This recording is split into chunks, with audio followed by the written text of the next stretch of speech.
Baik, selamat malam. Assalamualaikum. Shalom, Om Swastiastu, Namo Buddhaya, salam kebajikan. Wah, salam Nusantara. Dan selamat datang Bapak Ibu sekalian di komunitas Coaching Yogyakarta. Dan mulai malam ini dan seterusnya, maka kegiatan kita ini akan kita beri nama cangkiran. Gitu ya. Kenapa kita kasih nama cangkiran? Nanti kita akan bahas. Namun sebelum itu, Bapak Ibu, mari kita menundukkan kepala sejenak. Semoga kegiatan kita satu mendapatkan manfaat bagi kita semuanya dan bagi orang-orang di sekeliling kita dan juga semua peralatan yang akan kita gunakan pada malam hari ini, device, internet, kuota juga aman gitu ya. Mari Bapak Ibu sekalian, saya mengantarkan Bapak Ibu berdoa dipersilahkan.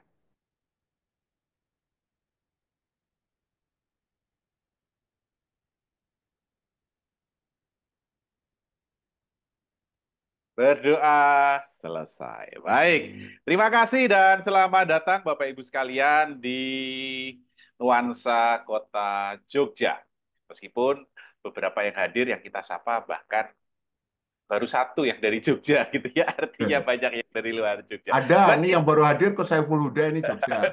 oh Tadi ya, Pak Roni juga Kulon Progo. Ya, semua. oke, tapi it's okay Bapak Ibu sekalian. Anda tidak harus ber-KTP Jogja atau tinggal di Jogja, Anda boleh tinggal di mana-mana dan kita ber-vibes yang sama dan mungkin berbeda dengan beberapa yang baru datang. Boleh mungkin yang baru pertama kali datang Bapak Ibu, yo beberapa pertama kali datang boleh angkat tangannya seperti ini, Resen. Kalau tidak bisa ya boleh lambai-lambaikan tangan. Yang baru pertama kali datang pada malam hari ini untuk kegiatan Kota Jogja. Oke, Kak Margaret, oke, thank you. Bu Anas, terima kasih. Oh, yang lainnya sudah pernah. Oh, Pak Coach Saiful juga baru datang pertama. Terima kasih. Wah, terima kasih untuk kedatangan Anda yang pertama.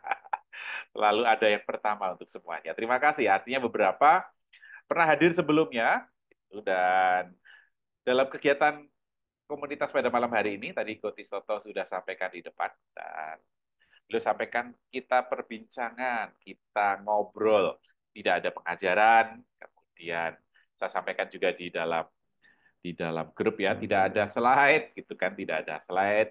Semuanya berhak untuk berbincang, berpendapat, menyampaikan sesuatu, dan juga bertanya.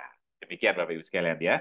Jadi kita berbincangan santai pada malam hari ini. Dan bagi yang baru pertama kali datang dan belum mengenal komunitas ini, Bapak Ibu sekalian, komunitas Coaching Yogyakarta atau Jogja Coaching Community ini adalah bagian dari MCI, Bapak Ibu. MCI adalah Masyarakat Coach Indonesia, sebuah asosiasi coach profesional yang melayani banyak orang di bidang pelatihan dan training di bidang coaching dan juga melayani sesi-sesi coaching Bapak Ibu sekalian.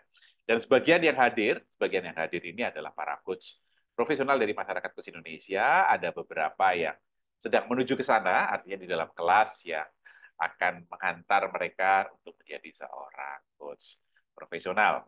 Terima kasih semuanya dan Bapak Ibu sekalian, presidennya, presiden dari masyarakat coach Indonesia ini ada di Jogja, Bapak Ibu, yang tadi menyambut Bapak Ibu sekalian. Beliau adalah Coach Toto, seorang trainer yang sudah cukup lama, gitu ya, 3 jaman, tiga jaman. Dan ketika tadi berbincang dengan siapa tadi ya, Bu Lisna tadi ya, atau dengan siapa yang tadi ya, dia tahu di mana-mana Bapak Ibu sekalian, ya bukan karena pinter geografi gitu ya, karena beliau memang sudah menjelajahi tempat-tempat itu gitu ya, sehingga pernah di sana, pernah di sini, luar biasa pengalaman beliau. Bapak Ibu sekalian, boleh kita berikan aplaus untuk Coach Toto dulu. Oke.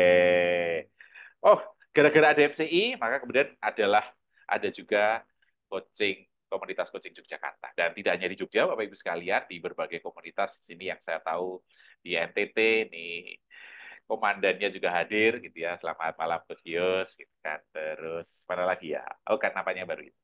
Oke, Belum, dan Bapak Ibu Coach. sekalian, malam hari ini kegiatan kita dan seterusnya akan kita beri nama cangkiran. Cangkiran berasal dari kata cangkir. Maka hal yang pertama kali harus Anda bawa Anda harus membawa cangkir dalam pertemuan malam hari ini. Silakan. Yang sudah membawa cangkir boleh ditunjukkan Bawa. cangkirnya. Ayo, wis. Halo dok, Dokter Silvi. Wah, ini cangkir Natal ya. Oke, yang lain mana cangkir Anda? Contoh, terima kasih. Oke, nah tunjukkannya di depan wajah, maka cangkirnya akan kelihatan. Kalau tunjukannya terlalu jauh. Nah, terima kasih Mas Nanda ya. Terima kasih. Bapak Ibu sekalian, cangkir atau cup gitu ya adalah tempat untuk kita minum. Namun dalam tradisi Jawa, dalam bahasa Jawa, kadang-kadang benda-benda di Jawa itu kemudian diberi singkatan, diberi kepanjangan. Artinya apa? Salah satunya adalah cangkir, Bapak Ibu. Cangkir ini dalam ilmu namanya kerata bahasa, Bapak Ibu sekalian, yang saya pelajari ketika saya berada di SD. Itu mengatakan cangkir itu singkatan dari nyancang pikir atau mempersiapkan pikiran, Bapak Ibu sekalian. Maka mempersiapkan pikiran itu menjadi hal yang kita geluti setiap saat, Bapak Ibu sekalian, termasuk di dalam pertemuan coaching kita di komunitas Jogja ini. Maka oleh sebab itu, kita menggunakan kata itu, cangkiran, Bapak Ibu sekalian. Artinya kita menyancang pikir. Oh, terima kasih Bu Lisna. Oh, gini, cangkirnya juga ada ya di mana-mana ya. Jadi kita mempersiapkan pikiran kita, Bapak Ibu sekalian. Dan hampir semua, saya tidak tahu, hampir semua kalau kita meminum dengan cangkir itu pasti biasanya minumannya hangat, jarang yang es. Betul ya. Maka Bapak Ibu sekalian, semoga pertemuan ini juga kehangatan cangkir, isi cangkir kita juga sehangat perjumpaan-perjumpaan kita. Maka kalau orang sungguh-sungguh minum dari cangkir, biasanya tidak bisa sekali tegak gitu ya, harus diminum sedikit-sedikit gitu ya, atau diseruput gitu ya Pak Ibu sekalian. Maka perbincangan kita juga begitu. Kita tidak ada kemudian dalam sekali pertemuan gitu ya, mengupas semuanya tentu tidak mungkin. Kita pelan-pelan, kita seruput sambil menikmati kehangatan dan kebersamaan kita bersama. Bapak Ibu sekalian, selamat datang di Cangkiran episode pertama. Oh gitu ya. Nanti selanjutnya akan ada episode-episode selanjutnya. Baik, Oke. Oke, Dokter Agung, silakan minum dulu, Dok. Wes, terima Silakan kasih minum. Koti Soto. Bapak Ibu, ini saking seringnya bisa sehari 3 kali bersama Dokter Agung ini kadang-kadang kebalik-balik gitu, nggak sadar. Kalau sekarang ini yang tugas saya gitu, saya tiba-tiba menyerahkan Dokter Agung untuk membuka acara itu. Saking seringnya, saking bareng ada banyak kegiatan di di MCI ini sampai bingung. Barusan tuh aneh, kok Dokter Agung yang buka ya? Ini kan biasanya saya nge-MC, Dokter Agung yang jadi narasumber gitu. Dan ternyata benar. Kekeliruan malam hari ini memang penting harus menjelaskan tentang cangkir tadi, Bapak Ibu. Karena apa? Sebelum ini yang 3 pertemuan sebelumnya, jadi komunitas coaching Jogja ini baru ada 4 pertemuan. Harapannya setiap minggu kita akan bertahan untuk belajar banyak hal, ya. Dan baru ini yang keempat. Yang keempat tiba-tiba sudah punya filosofi baru. Berarti nanti akan ada banyak filosofi selain dalam hidup kita yang kita gali ya. Yang pertama, kedua, ketiga kita dalam angkringan komunitas coaching Jogja. Angkringan di sana banyak cangkir, lalu muncullah cangkir. Cangkir tadi ngerancang pikir atau nyencang pikir, Dok? Nyancang, Pak. Kalau bukan nyancang itu mengikat, kalau nyancang Nyancang itu itu mempersiapkan. Sih. ngerancang, ngerancang ya. Ngerancang itu merancang, kalau nyancang itu mengikat ya, beda gitu. Dan mari Bapak Ibu sekalian kita menyelaraskan pikiran kita untuk merancang hal-hal yang bisa kita wujudkan dalam hidup kita dengan belajar bersama-sama secara hangat seperti yang Dokter Agung katakan bahwa cangkir kita mari kita isi minuman hangat dan hidup kita mari kita isi dengan kehangatan berkomunikasi dalam komunitas seminggu sekali ini. Terima kasih yang baru hadir. Sekali lagi ke Saiful Huda, Yogyakarta, Kos Neneng, Kota Bangun, Kalimantan Utara Timur, Kutai Kertanegara. Kemudian tadi ada Kakak Umi, Kakak Ibu Guru Umi yang rajin merangkum dan meringkas membantu kita semua di chattingnya. Assalamualaikum Kak Umi, Bu Umi. Selamat malam, selamat datang. Waalaikumsalam warahmatullahi Oke. wabarakatuh. Selamat malam. Kemudian hadir, terima kasih. Kemudian hadir juga Mas Nanda dari Semarang. Buka mic-nya Mas, boleh terdengar suaranya. Kendalu. Halo, Coach Istoto, Oke. Coach Oke. Agung. Nah, Mas Nanda, saya kenalkan orang Semarang. Kalau sudah kenal syukur, kalau belum ya kenalan ya. Di bawah Oke, atau di layar itu namanya Yance Chan. Sampun tepang dereng. Yance. Yan Cecan, Mas Nanda. Dereng tepang, Coach. Belum ya, di bawah ada fotonya ganteng gitu. Belum tepang ya. Silakan kenalan karena nanti pasti akan saling membutuhkan ya. Ini di Siap, manakah yang Coach. ada bocor break? Ye. Mas Yance selamat malam, Pak Anang Nugroho selamat malam, Bu Sylvia dan lain-lain selamat datang sekali lagi. Kita sekarang mulai acara kita dengan Cangkiran Jogja. Ya, komunitas coaching Yogyakarta dan komunitas coaching Yogyakarta punya saudara banyak Bapak Ibu sekalian. Artinya, jika Anda menelisik di medsos, ketemu masyarakat coach Indonesia akan banyak tempat belajar free. Ada Cangkiran Jogja, ada komunitas coaching Bali, ada komunitas coaching Jawa Timur, ada komunitas coaching Jawa Tengah, ada komunitas coaching Jawa Barat, ada komunitas coaching Jabodetabek. Di sini hadir juga nih, saudara kami dari mana tadi ada ya, selain Bulawalata ada Bunila. Bunila Bacan. Bunila itu dari Pulau Bacan, Bapak Ibu. Kalau saya begini pasti kelihatan. Ini Batu Bacan nih, dari pulaunya beliau itu. Bunila, selamat malam. Assalamualaikum, Ibu. Dari Bacan, Maluku Utara. Waalaikumsalam, Coach. Selamat malam juga. Suara saya terdengar dari Maluku, Ibu. Kedengaran jelas sekali, Coach. Terima kasih. Sudah jam 10 ya di sana ya. Iya, Itu kurang 5 menit jam bedanya 10. kita sama teman-teman Indonesia Timur, teman-teman. Kita baru mulai, mereka sudah mau malam banget gitu ya. Terima kasih Ibu sudah hadir ya. Baik, mari Iya, hari Coach. ini Bapak Ibu, selamat datang sekali lagi. Saya mengingatkan saja bahwa ini pertemuan keempat. Yang pertama kita bincang tentang apa? Yang pertama itu kita merancang pikiran kita untuk memahami sebuah perbincangan, sebuah dialog, perbincangan yang mengubah. Apanya yang berubah? Perbincangan untuk memfasilitasi diri dan orang lain supaya punya tujuan dalam pikiran kita, tujuan, kemudian memperjelas tujuan itu. Banyak di kalangan kita, kalau ditanya apa keinginanmu, apa tujuanmu, tidak serta-merta bisa menjawab. Maka coaching, apalagi perbincangan coaching dalam sebuah sesi coaching, akan memfasilitasi orang punya tujuan dan diperjelas tujuan itu. Kemudian perbincangannya dilanjutkan dengan menyusun rencana langkah. Nah, kebanyakan budaya Indonesia adalah kalau ditanya mau kemana, naik bis. Yang dijawab adalah langkah yang dilakukan, tindakan yang dilakukan. Bapak Ibu kebayang jika kita melangkah tanpa tujuan, maka kita bisa kesasar, boros, dan lain sebagainya. Tidak jelas, dan itu budaya hidup kita di Indonesia yang menyebabkan kita di banyak generasi kurang produktif. Yang kedua, yang ketiga, ketika kita sudah punya rencana, tujuan yang jelas, dan kemudian membuat rencana langkah, dan kemudian kita menyusun sumber daya. Itu definisi definisi sebuah coaching. Kalau disingkat, tujuan, langkah, dan sumber daya. Disingkat TULADA. Kemudian pada hari pertama itu kita juga membincangkan tentang apa bedanya coaching dan bukan coaching. Masih ada yang ingat? Yang ikut pertemuan pertama? Yuk. Bedanya coaching dan selain coaching. Mengulang itu semakin memahamkan ya. Di chatting boleh, termasuk Bu Umi boleh.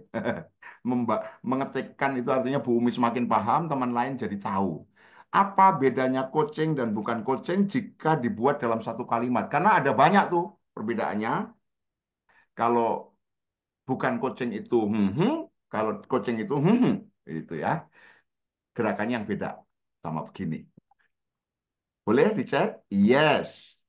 Om Nanda Wijaya. Ada Inung Wijaya, ada Risnanda Wijaya. Ini jangan-jangan kakak adik. Ini bukan. Yang satu Jakarta Jogja, yang satu Semarang ya. Om Nanda dari Semarang menuliskan inside dan outside. Yang betul adalah kalau inside outside itu hanya sebuah itu kayak kalau di wayang tuh hadirin dan hadirat ya. Hadir in itu inside ke dalam di dalam, hadirat itu hadir out keluar gitu ya. Maka assalamualaikum hadirin dan hadirat itu artinya yang di dalam dan yang di luar gitu ya. Itu kalau plesetannya orang Jogja. Inside adalah sebuah kata, outside adalah sebuah kata. Nah, kalau coaching, mari kita luruskan Om Nanda ya, Bapak Ibu sekalian. Yang bukan coaching adalah nasihat, konsultasi, memberikan pengetahuan, mentraining dari luar ke dalam. outside in. Itu selain coaching, ada training, konsultasi, eh, konsultansi, dan satunya konsultasi, dan kemudian training, melatih.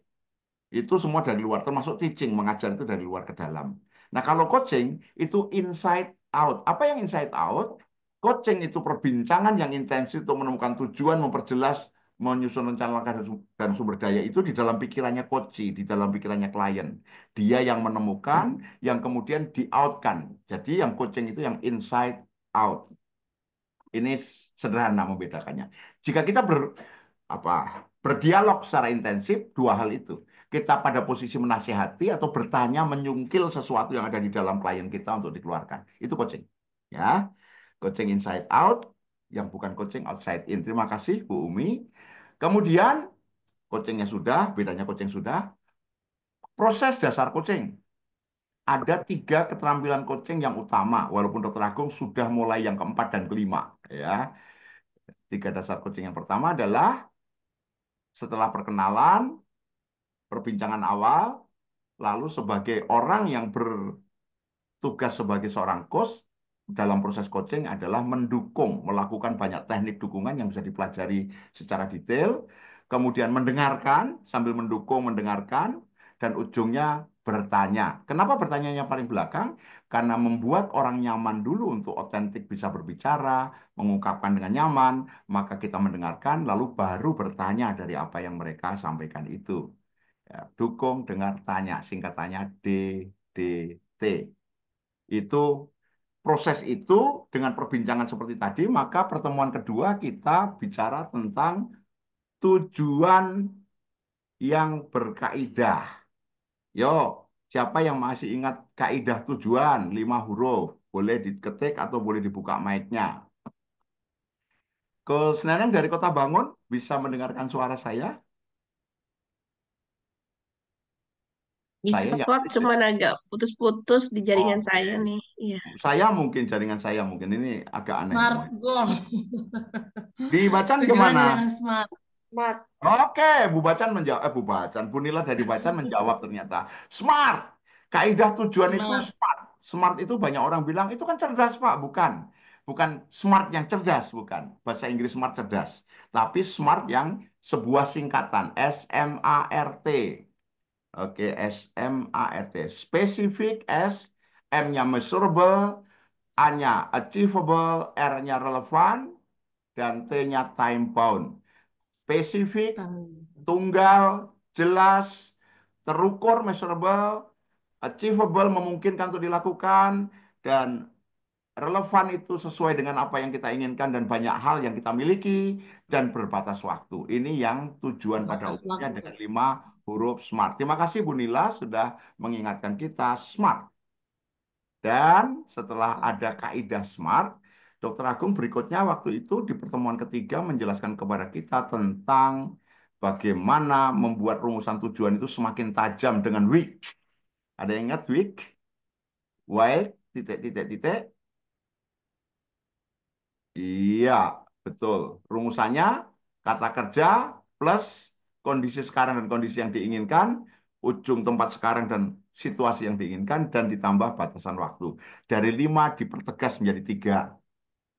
Nah, kalau gitu, kita akan melangkah yang berikutnya supaya waktunya segera bisa untuk belajar hal yang baru. Semoga ringkesan tadi bisa membantu teman-teman untuk mengikuti yang berikutnya. Jika masih kurang jelas ringkesannya, kembalilah ke TKP, ke link di mana di posting di grup WA, deskripsi ada pertemuan pertama, pertemuan kedua, dan pertemuan ketiga. Apakah ada pertanyaan tentang pertemuan sebelumnya, teman-teman? Bapak Ibu silahkan jika teman-teman yang baru termasuk boleh bertanya loh. Langsung ini memang dialog kok. Kang Huda sudah pernah ketemu we. Ada Mas Inung bareng loh Mas Huda. Tuh Mas Inung. Ya. Ompongnya kok jadi sama ya sekarang ya? Oke. Lanjut. Oke. Oke, kalau jika lanjut, mari kita dengarkan apa yang disampaikan Dr. Agung malam hari ini. Pastikan, siapkan catatan, cangkirnya itu sungguh-sungguh laksanakan atau digunakan untuk minum hangat-hangat. Yes. Jika sudah siap, mari angkat tangannya seperti saya. Yes. Terima kasih untuk kesiapannya. Dokter Agung, mic, layar, dan kesempatan pada Dokter Agung. Oh, Pak Sahlil ini mestinya angkat tangan seperti yang dimaksud ini ya, bukan mau tanya ya. Atau ada yang mau ditanyakan Pak Sahlil? Salam kenal Bapak. Nampaknya ini saya tahu ini kemungkinannya teman Pak Sahlil. Salam kenal. Malam, apa kabar? Can you Oke. Can you speaking Bisa, Indonesian? bisa, Wajahnya soalnya kayak bisa, orang bisa. bisa. Apakah Pak Sahlil temannya Pak Danites? Iya, betul, betul. Langsung ya. Terima kasih ya Pak Sahlil sudah hadir ya. Sama-sama. Oke, apakah penjelasan saya terlalu cepat? Tidak, tidak. Paham. Bisa ya, bisa dimengerti ya. Ya, Bisa, oke. bisa. Nanti Pak Sahlil jika mau melihat mencermati pertemuan sebelumnya, apa saja ada di grup WA. Pak Sahlil sudah di grup WA kan? Iya, sudah. Ada di deskripsi dan klik saja nanti, pilih saja yang mana yang mau didengarkan. Dan kita akan melanjutkan perbincangan itu. Baik, teman-teman semua, mari kita lanjutkan. Terima kasih untuk Anda yang hadir. Siapkan cangkir Anda, siapkan catatan Anda, dan kita angkat tangan, tepuk tangan yang meriah untuk Dr. Agung. Silakan, Dr. Agung. Matur nuwun Coach Soto. Terima kasih untuk pengantarnya, refreshment-nya, dan menjadi pengantar untuk pertemuan kita malam hari ini, Bapak Ibu sekalian. Dan nanti di akhir akan ada pengumuman dari Coach Soto. Oke, Bapak Ibu sekalian, coaching adalah memfasilitasi klien untuk menemukan tujuan, memperjelas tujuan tersebut, kemudian menemukan langkah-langkah dan sumber daya untuk mencapai tujuan. Itu definisi coaching dari masyarakat coach Indonesia. Dan dengan definisi itu, maka pertemuan yang lalu itu ternyata udah setahun yang lalu ya, Coach Soto ya. Setahun Iya. yang lalu, setahun yang lalu, itu kita membahas tentang memperjelas. Betul ya, memperjelas. Maka percakapan dasar coaching, kalau tadi proses dasar coaching, ini percakapan dasar dalam sesi coaching itu ada 5, Bapak Ibu sekalian. Ada 5. Kita bahas kemarin yang pertama. Yang pertama itu adalah clarity, coaching clarity. Jadi bagaimana kita memperjelas semua, tujuannya harus jelas, kemudian langkahnya harus jelas, sumber dayanya harus jelas. Berbagai kriteria yang tadi sudah sempat dituliskan, spesifik, measurable, achievable, relevan, dan time based, itu adalah cara-cara kita untuk memperjelas tujuan. Tapi ternyata smart itu tidak hanya di tujuan, Bapak Ibu. Langkah-langkahnya pun juga harus smart. Tujuannya smart banget, misalnya turun berat badan 7 kilo di bulan Maret 2025. Itu kan smart banget ya tujuannya ya. Turunkan berat badan, angkanya ada 7 kilo, deadline-nya ada bulan Maret. Terus langkahnya bagaimana nih? Ya saya akan melakukan semua langkah yang saya perlukan untuk mencapai turun 7 kilo. Nah itu langkahnya juga nggak jelas Bapak Ibu. Maka ternyata langkah pun juga harus spesifik. Langkahnya apa yang akan dilakukan? Langkahnya harus terukur, gitu kan? Apakah Anda bisa melakukan langkah itu? Dan langkah-langkah itu juga harus ada waktunya, Bapak Ibu. Maka clarity adalah bagian dari percakapan coaching kita yang pertama. Nah, ternyata Bapak Ibu sekalian dalam pengalaman para coach gitu ya, dan juga saya pernah mengalami, ternyata kalau semuanya itu sudah clarify gitu ya, sudah clarity, sudah jelas, maka kemudian mudah bagi kita untuk melanjutkan ke langkah setelahnya. Oke, ada yang masih ingat? Percakapan pertama adalah clarity, maka percakapan yang kedua adalah Precision. wis, pinter sekali Gus Nila nih. Betul Gus Nila. Maka yang kedua adalah coaching decision. Jadi tentang keputusan Bapak Ibu sekalian. Percuma langkah-langkahnya jelas, tapi kita tidak memutuskan sesuatu. Gitu. Ya terus ngapain kan gitu kan? Maka kita make decision atau membuat keputusan. Nah, maka di kolom ini, yuk boleh kita interaksi di kolom chat Bapak Ibu. Apakah Anda biasanya kalau memutuskan menggunakan perasaan? Kayaknya ini baik deh gitu ya. Oh enggak, saya suka gitu kan. Menggunakan perasaan, maka kalau ada guna perasaan, boleh tulis di kolom chat perasaan gitu ya. Kalau ada dominan menggunakan perasaan. Atau Anda lebih banyak menggunakan pikiran. Sebentar. Datanya seperti apa ini? Ini masuk akal tidak? Apa untungnya, apa ruginya? Nah, kalau itu berarti tulis pikiran. Saya menggunakan menggunakan pikiran. Oke, silakan. Pikiran atau perasaan? Oh, keren nih. Dua-duanya, betul ya. Kadang pikiran, kadang perasaan. Oh, kadang pikiran gitu ya. Ya, yang joke-nya adalah yang menggunakan perasaan mungkin tidak punya pikiran, yang punya pikiran mungkin tidak punya perasaan. Ini joke ya Bapak Ibu sekalian ya. Jangan dianggap serius gitu ya. Dan perasaan. Oke, keren, keren, keren. Oke. Baik. Bapak Ibu sekalian, kalau dari angka 1 sampai 10, 1 sampai 10 dengan skor bahwa semakin tinggi angkanya, Anda semakin mudah untuk memutuskan. Semakin kecil angkanya, Anda semakin sulit untuk memutuskan. Berapa angka Anda? Yuk, boleh tulis di kolom chat berapa angka Anda. Anda mudah memutuskan atau sulit untuk memutuskan? Silahkan. Oh. Bapak Ibu, cangkirnya jangan lupa dipegang gitu ya. Oh, ini bahkan dari angka 1 sampai 10 ini ada yang 80 gitu ya. Berarti saya 8 kali lipat gampang untuk memutuskan. Bu Lisna ya. 1 sampai 10 saja, Bu. Jangan kepanjangan ya. Oke, 8, 9, 6, 9, 8. Oke. Biasanya sih orang main aman akan ada di kisaran 7. Jadi Coach Saiful ini main aman ya. 7 ini aman, tengah-tengah lah gitu ya. Oke, 8, 9. Oke, berarti 8, 9 Anda mudah sekali untuk memutuskan. 6 berarti di bawah rata-rata Kak Umi. Jadi 7 aman gitu ya. 7 ini main aman ini. Kak Margareta, Kak Mulyati ini main aman ya. 7 lah aman gitu. Oke, bercanda Bu Lisna tenang saja Bu, dari 1 sampai 100 ya, berarti 88 ya. Oke, aman. Oke. Kadang mudah, kadang sulit, betul gitu ya. Tergantung tergantung populer. Tapi Bapak Ibu sekalian, apa sebenarnya yang dimaksud dengan decision making atau apa sebenarnya yang dimaksud dengan memutuskan sesuatu? Jangan-jangan kita tidak pernah tahu ya. Apa sih yang dimaksud dengan memutuskan sesuatu? Ada yang berpendapat? Silakan. Apa maksudnya memutuskan sesuatu itu apa? Silakan yuk, boleh. Semua bebas. Yo, angkat cangkirnya masing-masing dan boleh nyalakan mikrofon. Apa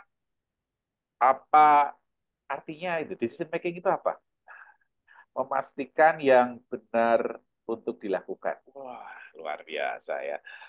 Pak Roni ini memastikan yang benar untuk dilakukan. Wah, berarti ada dua ini. Pertama, kita memastikan harus pasti, betul ya. Kemudian yang kedua, harus benar. Yang ketiga, harus dilakukan. Ada tiga. Oke. Decision making, Bapak Ibu. Terima kasih. Ada lagi berpendapat menentukan yang harus dilakukan, Suster. Oke. Memutuskan untuk dilaksanakan, Kak Sahil, terima kasih. Menentukan langkah, tidak harus juga langkah gitu ya. Kita juga memutuskan tujuan, boleh gitu ya. Yang harus dilakukan. Oke. Sikap yang harus diambil, menentukan pilihan untuk memulai. Nah, ini sudah ada kata pilihan nih, Kak Margareta. Oke, baik. By definisi gitu ya, ada proses berpikir untuk menentukan hasil. Oh, masih memilih dari beberapa opsi. Betul, Dr. Silvi. Jadi decision making itu adalah memilih dari beberapa alternatif, memilih yang terbaik dari beberapa alternatif. Jadi Anda hanya akan mengambil keputusan jika ada pilihan, Bapak Ibu. Jadi kalau tidak ada pilihan, maka sebenarnya Anda tidak mengambil keputusan. Ya, saya ini kan nilainya hidupnya sederhana, dok. Kadang-kadang saya mendengar seperti itu. Lalu pertanyaan saya yang nakal adalah, Anda bisa tidak hidup tidak sederhana? Nggak bisa. Ya berarti itu bukan decision making, gitu. Itu bukan pilihan. Anda nggak punya pilihan soalnya. Gitu kan? Maka decision making itu adalah memilih dari beberapa, Bapak Ibu. Memilih dari beberapa. Gitu ya. Sehingga kalau ada anak remaja di sini nggak ya? Remaja yang mengatakan, ya saya sih memilih untuk hidup jomblo misalnya, ya pertanyaannya apakah Anda bisa tidak jomblo atau Anda punya pilihan untuk tidak jomblo. Kalau Anda tidak punya pilihan ya sebenarnya it's not your decision gitu. Itu bukan keputusan Anda. Oke, baik, kembali ya. Jadi decision itu adalah tentang beberapa alternatif pilihan dan kita harus memilih ya, memilih yang terbaik menurut kita. Maka kemudian pertanyaan tadi, Anda memilih alternatif itu berdasarkan apa? Oh, saya suka itu ya. Maka saya pilih. Ada menggunakan perasaan. Ada kemudian ada yang sebentar ini buatan mana ya gitu ya, ini muatnya berapa ya, ini muatnya berapa ya, ini awet atau tidak gitu ya. Ada kemudian menggunakan pikiran. Menggunakan. Nah, Bapak Ibu sekalian, apapun yang Anda gunakan, di dalam coaching decision ada beberapa pertanyaan yang bisa membantu kita untuk membuat keputusan. Tentu saja, coaching decision ini, keputusan ini, perlu diawali dengan coaching clarity. Artinya, kita tidak mau memilih sesuatu yang tidak kita ketahui atau dalam karung. Ya, ya pilih A atau B. Ya, A-nya apa, B-nya apa. Betul ya? Nah, maka semakin clarity, semakin jelas pilihan kita, semakin mudah bagi kita untuk menentukan pilihan. Sesederhana itu. Oke, jadi anggap saja semuanya sudah jelas ya. Kalau milih A itu apa, milih B itu apa yang dipilih sudah jelas, maka kita masuk ke coaching decision. Oke, di coaching decision ada beberapa pertanyaan yang bisa membantu kita untuk menentukan pilihan. Oke, pertanyaan yang pertama. Apa yang Anda ketahui tentang keduanya atau beberapa itu? Apa yang Anda ketahui tentang keputusan ini? Jadi, kalau keputusan ini saya ambil, saya mengetahui bahwa akan apa. Jadi pengetahuan apa yang Anda butuhkan sebelum Anda memutuskan. Saya butuh tahu apa konsekuensinya dari keputusan ini. Nah, itu bagian dari pengetahuan. Saya butuh tahu apa keuntungannya. Saya butuh tahu apa kerugiannya. Itu adalah bagian dari pengetahuan. Oke. Nah, kadang-kadang tahu saja tidak cukup, Bapak Ibu. Maka pertanyaan coaching decision berikutnya bisa kita tanyakan. Apa pengalaman yang Anda butuhkan untuk bisa memilih? Jika memungkinkan, tentu saja. Kalau tidak memungkinkan, ya oke. Paling tidak kita punya yang pertama, pengetahuan. Pengetahuan apa yang kita butuhkan untuk memilih. Kemudian yang kedua, eh, pengalaman apa yang kita butuhkan untuk memilih. Oke ya, jadi dua itu dulu. Oke, pengalaman apa? Oke, dan yang ketiga, Bapak Ibu sekalian, kita perlu kemudian untuk melihat, kita melakukan analisa. Maka cara analisa yang paling mudah, paling sederhana, jika hanya melibatkan satu pilihan atau dua pilihan, gitu ya. Ya, satu pilihan bukan pilihan berarti ya. Dua pilihan, maka kemudian cara yang paling sederhana yang bisa digunakan adalah pro dan kontra. Pro dan kontra itu artinya kalau saya pilih A, apa sih benefitnya, gitu, apa untungnya, gitu ya, itu pro. Kemudian kalau saya tidak memilih A atau saya pilih B, apa kerugiannya. Maka dengan membandingkan dua hal itu, pro dan kontra, mudah bagi kita untuk make decision. Gitu ya. Jadi kalau satu pilihan, maka kemudian kita bisa gunakan pro dan kontra. Oke, Bapak Ibu sekalian, boleh kita tulis di kolom chat. Biasanya apa yang membuat Anda sulit untuk memilih? Yuk, boleh, yuk kita berbagi. Tapi nggak usah di kolom chat juga boleh, deh. Kita sharing bagaimana apa yang membuat Anda sulit untuk memilih. Oke, silakan. Apa yang membuat Anda sulit untuk memilih? Atau sulit untuk membuat keputusan tepatnya? Apa yang membuat Anda sulit untuk membuat keputusan? Rasa ragu, betul. Nah, rasa ragunya itu kenapa? Dilema etika, wih, luar biasa nih. Konflik kepentingan. Berarti, aduh Dokter Silvi, ini kepentingannya siapa dengan kepentingannya siapa? Kan gitu kan? Kepentingannya siapa dengan kepentingan siapa? Iya. Baik, dampak dari pilihan itu, yes, konsekuensi, betul ya. Setiap kita bebas memilih, Bapak Ibu, bebas memilih, kan. Tetapi kita tidak bebas untuk menentukan konsekuensi dari pilihan kita. Itu kita tidak bebas, gitu ya. Kalau pilih A ada konsekuensinya, kita pilih B ada konsekuensinya. Dan kita tidak bebas memilih konsekuensinya gitu ya. Kita tidak bisa memilih saya pilih A tapi saya pilih konsekuensinya B, nggak bisa gitu ya. Konsekuensi itu mengikuti pilihan kita. Oke, thank you, terima kasih. Siapa lagi yang imbang opsinya? Betul ya. Sama-sama baik gitu ya atau sama-sama tidak baik ya Mas Randa ya. Oke, karena terlalu sering terlalu Kak Nurma karena terlalu banyak pilihan dan pertimbangan. Yes. Yes, maka Bapak Ibu sekalian, nah ini kita baru berbicara yang pilihannya sedikit dulu, Kak Nurma. Jadi misalnya pilihannya ya atau tidak, dari dua dipilih satu, itu sederhana ya. Jadi kalau terlalu banyak pilihannya, coba dari 1.000 ini, nah itu nanti kita bahas berikutnya. Bagaimana kita menggunakan kriteria selanjutnya untuk memilih yang alternatifnya banyak, gitu kan? Unlimited alternatifnya. Justru Bapak Ibu sekalian, kalau semakin banyak alternatif, semakin banyak pertimbangan, itu semakin paralyze kita. Kita semakin kesulitan untuk memilih. Maka pertama-tama kita bahas dulu deh, kalau kita pilihannya tidak banyak. Gitu, paling dia tidak banyak. Dan ngomong-ngomong, Bapak Ibu sekalian, ada sebuah penelitian yang mengatakan bahwa kita memilih itu berdasarkan kebiasaan. Kenapa Bapak Ibu hadir malam ini dengan baju yang Bapak Ibu pakai, gitu ya? Karena Bapak Ibu biasa pakai baju itu. Semakin sering kita terbiasa mengambil sesuatu, maka kita memilihnya secara otomatis.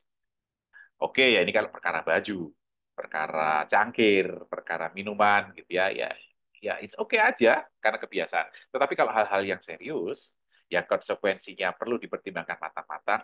Tentu kita tidak boleh sesembrono itu untuk memilih. Ya biasanya dengan cara ini oke kok. Ya. Maka kita perlu cara yang lebih baik. Maka tadi dengan coaching yang pertama, make sure semuanya cukup jelas. Bahkan kita bertanya, apalagi yang perlu saya ketahui untuk saya bisa membuat keputusan yang tepat. Apalagi pengalaman yang perlu saya miliki supaya saya bisa memutuskan dengan tepat. Gitu ya. Hanya kadang-kadang Bapak Ibu, hanya kadang-kadang kan kita tidak punya cukup waktu untuk mencari pengetahuan, kita tidak cukup waktu untuk mengambil keputusan, apalagi kalau harus diambil dalam waktu singkat. Oke ya. Oke, tadi cara yang pertama adalah pro dan kontra. Itu kalau memilih satu atau memilih dari sedikit pilihan dua itu. Pilihan ya dan tidak, atau pilihan dua dari dua pilih satu itu kita bisa bandingkan pro dan kontra. Oke, sekarang bagaimana kalau kita ada 100 pilihan gitu. Atau bahkan unlimited gitu ya. Oke, contoh paling sederhana Bapak Ibu. Nah, pasti Bapak Ibu punya handphone ya? Punya ya? Pasti siapa yang tidak punya kan? Oke, pertanyaan saya, kalau Bapak Ibu mau beli handphone, apa pertimbangannya sehingga Bapak Ibu memutuskan handphone yang Bapak Ibu beli? Nah, yuk, silakan. Semuanya boleh komen, Bapak Ibu. Ya, biar rame gitu ya. Ini akhirnya sepi kalau kalau semuanya ngechat. Silakan. Oke. Apa? Ayo, apa? Oh, kamera selfie-nya bagus. Manfaatnya, ya diperjelas Bu Lisna. Manfaatnya itu apa? Semua handphone kan bermanfaat. Pertanyaannya Anggarannya, Coach. Harganya. anggarannya. Dan ya praktis banget ya anggarannya. Ini ada harga dan spek. Oke. Speknya dulu atau harganya dulu, Pak Endri? Pak Coach Neneng juga. Dana dan speknya dulu atau dananya dulu? Izin coach, dananya Ah, dulu kali ya. dananya dulu ya. Sama kayak Dokter Silvi ya, anggarannya ya. Sama kayak Mas Nanda juga ya, anggarannya ya. Iya, betul. Artinya Bu Nila, ini bukan maksudnya mau beli HP atau tidak gitu. Dari sekian merek HP, dari sekian jenis spesifikasi HP, kenapa Anda pilih HP yang Anda beli ini gitu? Apa pertimbangan utama Anda? Soalnya baru launching. Nah, misalnya kayak gitu ya. Apa pertimbangan Anda ya? Ada harga, ada rupa. Ya, makanya apa yang Anda pilih apa? Anda pilih rupanya, Anda pilih harganya, atau Anda ke toko mana HP yang paling mahal? Ya, itu yang saya beli atau gitu ya. Spek dan harga, Coach Gios ya. Speknya dulu atau harganya dulu, Coach Gios ya. Oke, thank you budget ya. Oke, imbang opsi. Oke, terima kasih. Kapasitasnya. Oh, kapasitas apa nih? Kapasitasnya siapa? Spesifikasinya. Oke, baik. Baik. Nah, oke. Kalau banyak pilihannya, Bapak Ibu sekalian, kalau misalnya HP itu kan banyak sekali mereknya. Beberapa dari Anda mungkin fanatik dengan merek-merek tertentu. Beberapa dari Anda mungkin pertimbangan yang lain, Bapak Ibu. Ya, ini sudah sepakat Bapak Ibu. Artinya Bapak Ibu, kebanyakan dari yang hadir dan menuliskan bahwa memilih berdasarkan budget atau berdasarkan anggaran. Betul ya? Oke, nah ini bukan soal budget atau anggaran Bapak Ibu sekalian. Saya setuju, apapun cara Anda, saya yang penting mereknya ini gitu ya. Itu juga cara Anda untuk memilih. Nah, di dalam coaching Bapak Ibu sekalian, maka kita perlu menetapkan dalam diri kita apa yang namanya sebagai kriteria wajib Bapak Ibu. Apa itu kriteria wajib? Kriteria yang harus dipenuhi dari semua pilihan Anda. Begitu. Dan tentu saja tidak boleh dipenuhi semua gitu ya. Pokoknya HP hidup ya, semua HP pasti hidup gitu kan. Tapi dari semua HP itu apa yang bisa digunakan faktor seleksi yang itu harus terpenuhi kriteria Anda. Nah, contoh tadi beberapa dari Anda menuliskan anggaran. Oke, mungkin secara lebih spesifik anggarannya berapa, Bapak Ibu? Gitu ya. Jadi kalau Bapak Ibu bisa mengatakan, oke, saya mau beli HP di anggaran 5 sampai 6 juta misalnya, gitu ya. Maka ya sudah, yang di atas 6 juta tersingkir dengan sendirinya, di bawah 5 juta tersingkir dengan sendirinya. Itu artinya kriteria wajib. Kriteria yang harus ada dipenuhi oleh pilihan Anda. Jadi Bapak Ibu perlu tentukan kriteria wajibnya apa.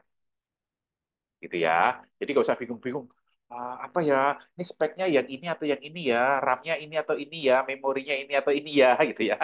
Itu nanti Bapak Ibu. Jadi Bapak Ibu perlu tentukan dulu apa kriteria wajib Anda.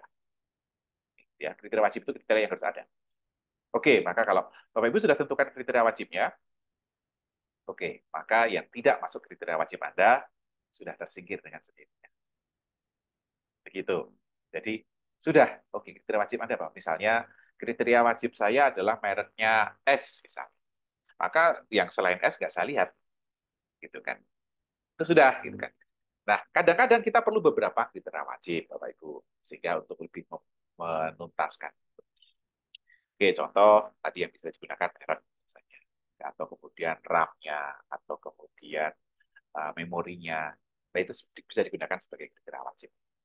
Bebas Bapak Ibu sekalian. Saya tidak soal Bapak Ibu menggunakan kriteria apa, tetapi bahwa kita perlu memiliki kriteria wajibnya. Oke, artinya Bapak Ibu sekalian dari sekian banyak pilihan dengan kriteria wajib itu, maka Anda sudah tersingkir. Ya, yang sudah tersingkir apa? Oke, maka jika dengan kriteria wajib itu masih ada beberapa pilihan lain, gitu ya, misalnya dari 10, ternyata kriteria wajibnya terangkap dengan budget 5 sampai 6, ternyata masih ada 3. Nah, setelah ada 3 itu, Bapak Ibu sekalian, setelah kriteria wajib dipenuhi, maka Bapak Ibu boleh menggunakan kriteria pilihan. Kriteria pilihan itu apa? Kriteria pilihan itu syaratnya satu, tidak boleh mengalahkan kriteria wajib. Jadi kalau kriteria pilihannya misalnya, oke saya maunya yang warna putih misalnya. Ya sudah, artinya budget 5 sampai 6 juta warna putih. Itu pilihan Anda. Anda tidak boleh memilih warna putih kalau budgetnya di atas 6 juta atau tidak boleh warna putih kalau budgetnya kurang dari 5 juta. Jadi kriteria pilihan tidak boleh mengalahkan kriteria wajib. Jadi prinsipnya adalah kriteria wajib dipenuhi dulu, baru kemudian kita lihat apa kriteria pilihan kita. Maka lebih mudah bagi Anda untuk menentukan. Begitu. Jadi sebenarnya boleh nggak sih kita menggunakan perasaan? Boleh, gitu ya. Setelah kriteria wajibnya dipenuhi, gitu. Nah biasanya kriteria wajib itu ada di sini, Bapak Ibu, dengan pikiran. Gitu. Nggak boleh kalau kriteria wajibnya adalah perasaan, yang penting saya suka deh, gitu. Wah, repot juga, gitu ya. Maka kriteria wajib itu harus dipikirkan, Bapak Ibu sekarang. Oke, kriteria wajibnya apa ya? Oke, budgetnya nggak lebih dari sekian. Clear. Sudah ya. Sekarang silakan Anda menggunakan kriteria pilihan apa yang Anda suka. Itu Bapak Ibu sekalian ya. Jadi kriteria wajib dulu, baru kemudian kriteria pilihan. Apapun Bapak Ibu sekalian, tadi saya contohkan untuk membeli handphone. Yang lainnya silahkan menggunakan. Yang penting Anda kemudian tahu, saya punya kriteria wajib, saya punya kriteria pilihan. Dan kriteria pilihan saya tidak boleh mengalahkan kriteria wajib. Nah, Bapak Ibu sekalian, dulu joknya bapak-bapak gitu ya. Maksudnya bapak-bapak itu ketika kami masih muda dulu, sekarang sudah jadi bapak-bapak. Joknya itu begini, cari istri itu yang penting setia. Nah, gitu kan? Jenis kelamin nomor 2. Pernah ada jok seperti itu, Bapak Ibu? Jadi, itu orang yang menggunakan kriteria pilihan dan kriteria wajibnya ketukar, Bapak Ibu. Maka kalau mencari istri, Bapak Ibu, jenis kelamin itu nomor 1. Pastikan dia lawan jenis kan, Bapak Ibu ya. Nah, baru kemudian kriteria pilihan. Nah, pilihannya yang lain. Nah, kadang-kadang orang menukar-nukar itu gitu ya sehingga menjadi tidak pas. Maka perlu Bapak Ibu ketahui kriteria wajib Anda apa. Kemudian baru kriteria pilihan Anda apa. Ketika Anda sudah punya kriteria wajib dan kriteria pilihan dalam pengambilan keputusan, maka akan menjadi mudah Bapak Ibu untuk mengambil keputusan. Karena apa? Karena sudah ada pattern-nya itu. Tetapi kalau Bapak Ibu tidak punya kriteria wajib, tidak punya kriteria pilihan, kita bingung gitu, yang mana ya? Ini oke, ini oke, ini oke, ini oke, yang mana gitu. Maka Bapak Ibu perlu buat kriteria wajib dulu, baru kemudian kriteria pilihan. Oke, demikian Bapak Ibu sekalian. Boleh kita cecap minuman kita sambil Oke. oke. Ada sharing, Bapak Ibu, silakan. Bapak Ibu silakan minum. Dokter Agung unjuk rumian monggo. Silakan diangkat cangkirnya dan minum sambil ngecek apakah rancangan di pikiran kita sudah bisa menangkap apa yang dimaksudkan Dokter Agung. Karena bagi yang hadir pertama ini kok tiba-tiba ngomongin kriteria ya. Karena ada memang urutan yang dari awal dulu mulai dari menyusun memahami ini proses perbincangan apa dan kemudian tujuan itu seperti apa dan sekarang sudah pada tahap ini. Yo, silakan yang hendak mengklarifikasi yang didengarkan dari Dokter Agung, diperhatikan disimak dari Dokter Agung tadi ada yang perlu ditanyakan, silakan. Silakan langsung buka mic saja karena forum kita masih satu layar. Kalau 500 orang banyak layar kita harus resen ya. Kalau ini masih langsung kelihatan semua. Silakan. Silakan. Oke. Kang Huda silakan. Belum kedengaran suaranya, Kang? Sudah bicara kah? Kang Saiful? Oh, belum belum kedengaran suaranya, belum masuk. Oh, ya.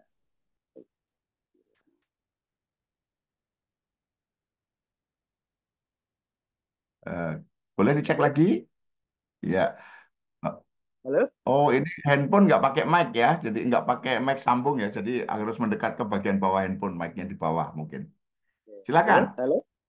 Ya, Halo? Ya? kedengaran. Boleh. Ya. Baik. Terima kasih. Saya ingin ini bertanya ya. Jadi kalau kita melakukan pemilihan kriteria tadi, baik yang kriteria wajib atau pilihan itu, seringkali kan apa kalau orang Indonesia itu kriterianya itu berubah-ubah, gitu loh. Jadi ketika dia sudah memutuskan wajibnya ini, pilihannya ini, tapi tiba-tiba nanti berubah. Bisa itu bergabung kriteria wajib dan pilihan, atau malah kriteria pilihan itu menjadi wajib, gitu. Itu yang pertama. Ya contohnya kayak gini lah. Istilahnya kalau orang mau membeli rumah gitu.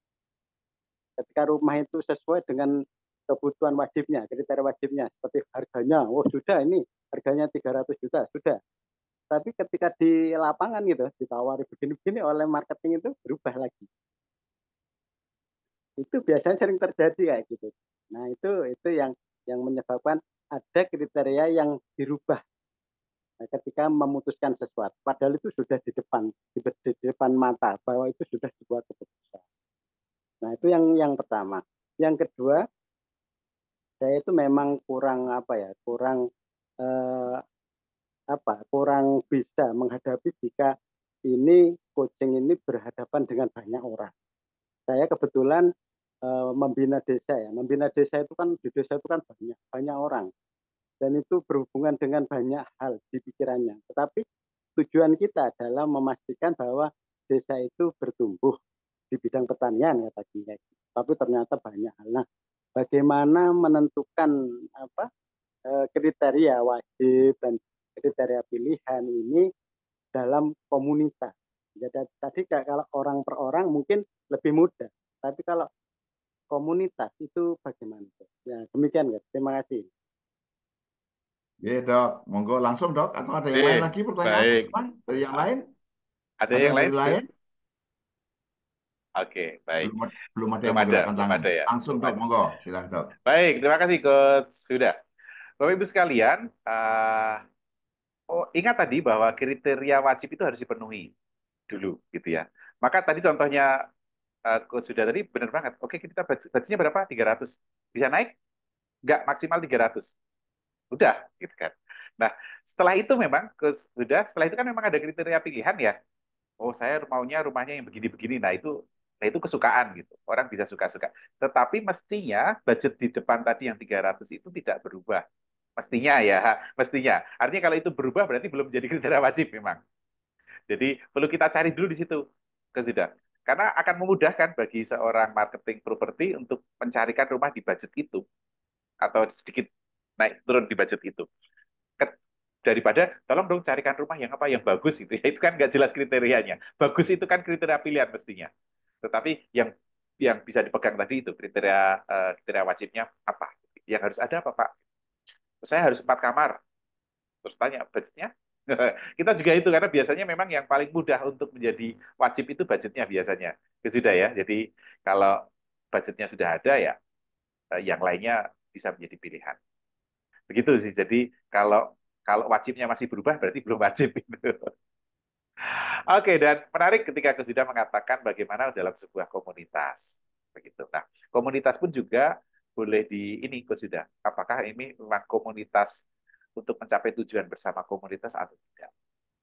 Karena kalau komunitas tidak memiliki tujuan bersama yang dikontribusi oleh seluruh anggotanya, ya, sulit memang untuk kemudian kita perlu sepakati kriteria wajib atau pilihannya.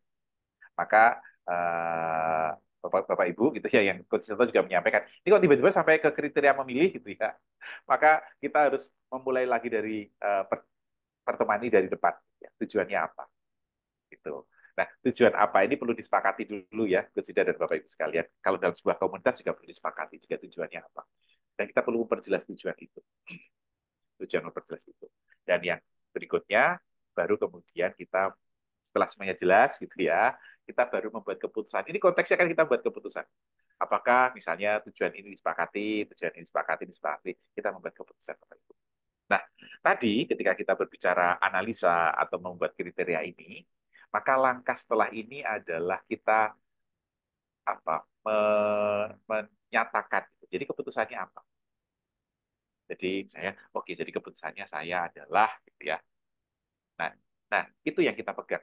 Itu sudah dalam Bapak Ibu sekalian. Kalau kita sudah memutuskan, termasuk memutuskan menggunakan kriteria yang mana, kita perlu setia dengan keputusan itu. Tidak boleh mengubah-ubah gitu ya.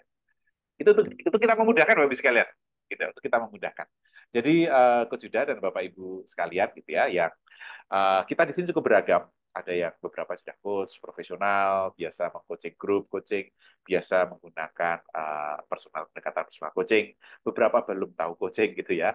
Maka cangkir kita malam hari ini, Bapak Ibu sekalian, bagaimana kita merancang pikiran kita sendiri dulu. Bagaimana kita memudahkan kita mengambil keputusan. Ya, tadi itu sarannya supaya saya mudah mengambil keputusan, saya perlu memperjelas apa yang saya mau, artinya apa tujuan saya, kemudian apa keputusan yang bisa ambil untuk mencapai tujuan tersebut. Bahkan menetapkan tujuan pun juga jadi bagian dari keputusan. Mungkin pengantar seperti itu sudah. Nanti kayaknya kalau lebih detail kita bisa ngobrol-ngobrol lebih ini ya, lebih intens. Oke, saya boleh nambah sedikit ya dok, menggarisbawahi ya dok ya. Monggo. Yang pertama, Kang Huda dan Bapak Ibu sekalian, kenapa kita seringkali mengubah tidak hanya kriteria Kang Huda, bahkan ganti tujuan Kang Huda. Nah, kriteria apa? Sudah diri sudah punya tujuan jelas dengan kriterianya, pas pada kenyataannya tiba-tiba terpengaruh informasi yang lewat berubah itu. Apa kira-kira sebab setiap kita mudah sekali berubah seperti itu, apalagi cuma kriterianya?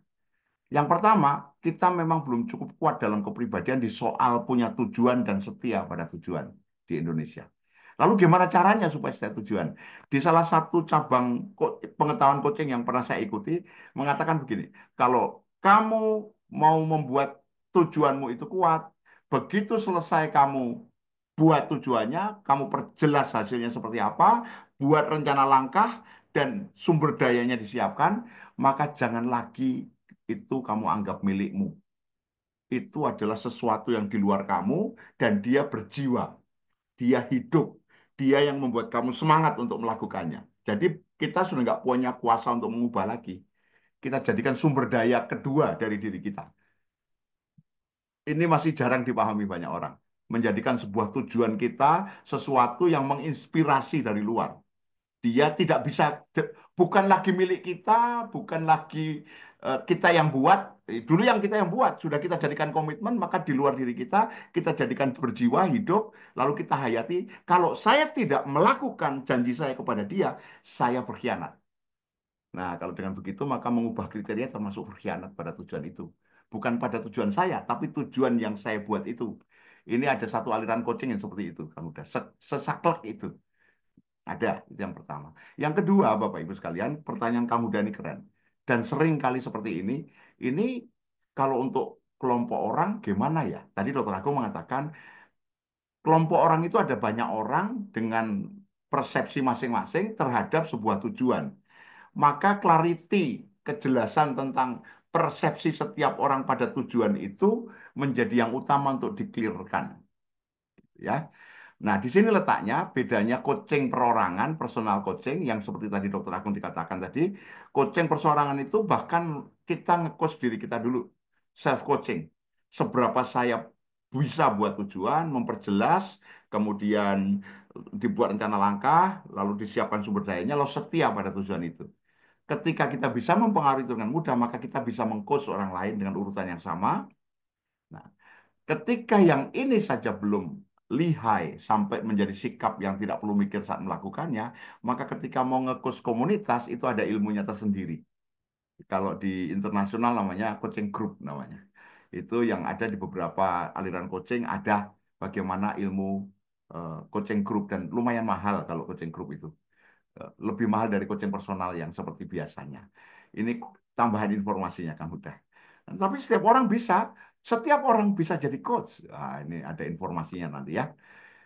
Ngatan, Kang Huda dan Bapak Ibu, ada yang perlu ditambahkan pertanyaannya Kang Huda? Sudah, Coach. Cukup, matur nuwun nggih pertanyaannya. Keren. Yang lain silakan jika ada yang perlu diklarifikasi. Oke. Menarik Yes. komentar di kolom chatnya Mas Nanda gitu ya. Memastikan Ananda. kesetiaan terhadap sebuah keputusan.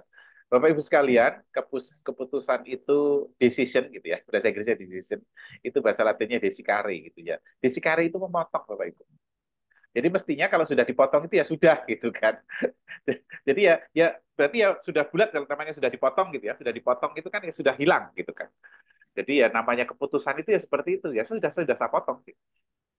Maka kemudian ada yang mengatakan ukur 2 kali, potongnya 1 kali gitu ya. Karena kalau terlanjur Kalau sudah dipotong, terlanjur dipotong nggak bisa dibaliknya ya. ya bisa dikembalikan. Oke. Wah, muncul nih Dok, telapak tangan banyak. Yang ada Wis. 3 nih. Oke, tambah. Oh, deh. Oke. Yang tadi muncul pertama, Bu Lisna. Silakan Ibu, disampaikan apa yang tidak ditanyakan. Silakan. Izin Coach, Silakan. jadi untuk menguatkan tujuan utama kita itu supaya nggak melenceng itu gimana gitu Coach, cara menetapkan di dalam hati itu. Itu Oke. aja Coach, terima Terima kasih. kasih. Terima kasih. Gimana cara mengencangkan dan menguatkan supaya tujuan tidak lepas dari pikiran dan hidup kita. Dokter Agung dicatat nggih? Ibu Umi, silakan. Terima kasih ya catatannya di chatting ya Bu Umi ya. Ada banyak catatan. Silakan, Bu Umi. Ya, terima kasih kesempatannya, Coach. Alhamdulillah, kami banyak nanganin orang-orang yang apa ya? Sebenarnya kalau misalnya kita berbicara tujuan itu kan mulainya dari nol ya, Coach ya. Tapi ini mulainya itu dari minus kayak gitu. Jadi pas ditanya Ah, kamu sebenarnya mau mau tujuan kamu coaching itu apa sih gitu, itu aja masih masih bingung kayak gitu ya, tujuannya coaching itu untuk apa. Kemudian ini setelah ini langkah, jangankan ngomongin langkah gitu, ngomongin tujuan aja dia belum clear seperti itu. Nah, berarti memang mulainya itu dari nol. Nah, kita sebagai seorang fasilitator gitu ya, Coach ya. Kalau misalnya memang mulainya itu dari bawahnya nol ya, dari minus itu sebenarnya apa sih yang kemudian kita perlu untuk tanyakan kepada coach kita seperti itu. Atau kalau misalkan memang itu tuh berkaitan dengan mental block, gimana sih caranya kita itu tuh meruntuhkan mental blocknya dia itu. Gitu. Terima kasih Coach Agung dan Coach Istoto. terima kasih Bu Umi. Wah, ini sejalan dengan MCI. MCI ini ada juga gara-gara pengalaman seperti itu, Bu Umi. Banyak orang tidak berani merumuskan tujuannya. Tidak punya, tidak berani, tidak biasa. Yang akhirnya memang hidupnya yang mengalir katanya. Dan indah katanya mengalir seperti air itu. Padahal itu dibuat para penjajah untuk membuat kita nggak maju-maju itu. Itu. Nah, nanti kita catat dulu ya Bu Umi ya. Keren. Itu ada sesuatu yang menarik di situ. Dan beberapa teman di sini pernah ada di satu kelas dengan saya belajar tentang bagaimana eh, kapan tepatnya seorang klien, seorang coach, seorang yang kita dampingi itu bisa diajak merumuskan tujuan. Nanti kita, Dokter Agung dulu menjelaskan, baru saya nambahkan nanti. Mas Inong, kakak ganteng, silakan. Ya, cek dulu apakah suara saya terdengar jelas. Terdengar jelas. Ya, ini sebuah case di korporasi, Pak. Jadi, semisal di korporasi itu ada beberapa layer manajemen gitu ya. Nah, untuk di saat itu beberapa layer tersebut sudah melakukan coaching masing-masing untuk apa ya, mendapatkan tujuan yang sama gitu. Nah, ketika dalam saat coaching tersebut tujuannya sama, tetapi di masing-masing itu mendapatkan cara yang berbeda-beda. Nah, ini misalnya layer A gitu, tujuannya sama, tapi caranya beda. Sedangkan di layer B, tujuannya sama, caranya berbeda lagi. Tapi ketika dibalik lagi, jika si layer B tersebut menggunakan caranya layer A, itu menemukan tujuan yang berbeda. Sedangkan begitu pula dengan layer A, jika menggunakan yang layer B, itu tujuannya berbeda lagi. Jadi hasilnya berbeda lagi. Tapi kalau di coaching masing-masing, itu masing-masing mendapatkan hasil sesuai dengan tujuan tersebut. Nah, jika sudah seperti itu, kan deadlock nih, apa yang perlu dilakukan nih Pak? Karena di korporasi sering sekali terjadi seperti itu, kurang lebih kalau ada matahari kembar nih misalnya ya. Begitu, terima kasih. Yes. Campur jelas gitu pertanyaannya ya. Sudah. Oke, silakan langsung Dok, tanggapan aja. Baik, dari yang pertama tadi ya, menetapkan tujuan dari Bu Lisna ya, bagaimana kita meneguhkan hati untuk menetapkan tujuan. Bu Lisna, beberapa saya bertemu dengan klien coaching, klien yang saya coaching, maksud saya dalam sesi coaching. Banyak orang yang kemudian bahkan tidak sungguh-sungguh serius dengan tujuannya. Maka dalam metode SMART tadi, dalam metode SMART yang tadi di ulas Coach Istoto di pada bagian depan, ya nanti kapan-kapan kita boleh mengulangi. Pada metode SMART itu salah satunya ada bagian R terutama. R itu relevan. Sebenarnya tujuan itu relevan buat Anda nggak sih? Relevan itu apa? Satu, apakah tujuan ini penting buat Anda? Nggak penting. Ya kalau nggak penting ya udahlah kita cari tujuan yang lain gitu kan. Yang penting karena tujuan nggak penting kalau Ibu sekalian kapan jadi tujuan gitu kan. Maka dalam pertemuan yang kedua kalau salah kita ada namanya WIG itu widely important goals ya. Tujuan yang sangat penting, amat sangat penting. Jadi widely important itu berarti tujuannya harus sangat penting untuk Anda. Jadi kalau kita masih ragu tujuan ini penting tidak buat tujuan saya tidak sungguh-sungguh ingin meraih tujuan itu gitu ya. Maka kita perlu menanyakan dengan kriteria tadi. Apakah ini tujuan ini penting buat saya?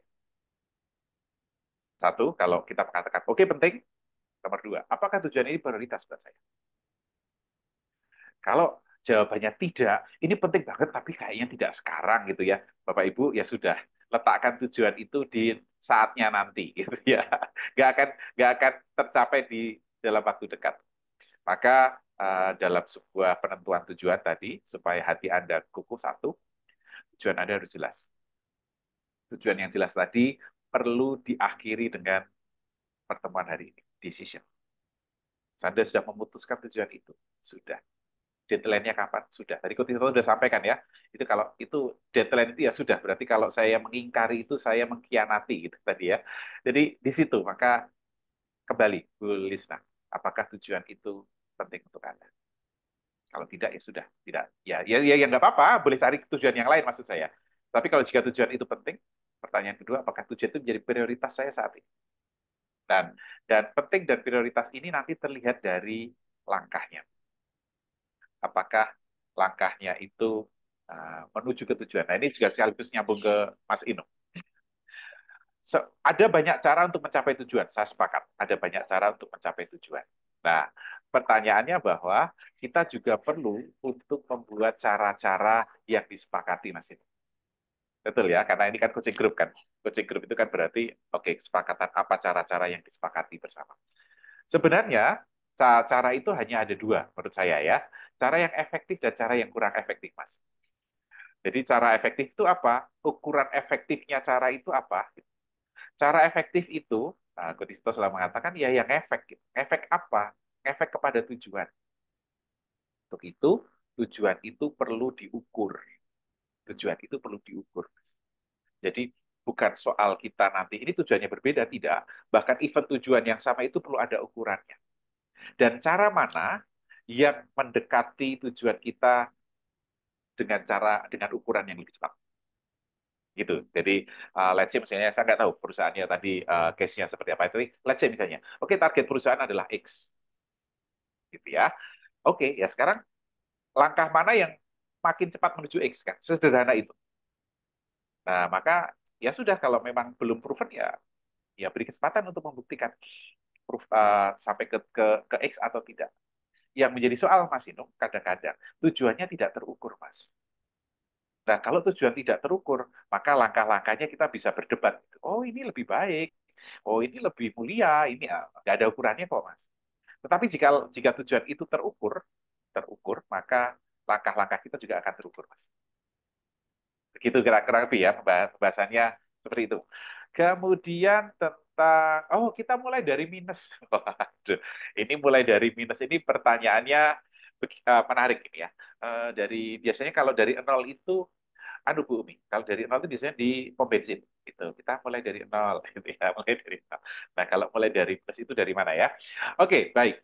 Maka kalau kita berbicara dari minus, gitu ya, maka tujuannya adalah ke nol dulu sih, Bu Umi. Iya, iya kan. Ada kita tidak.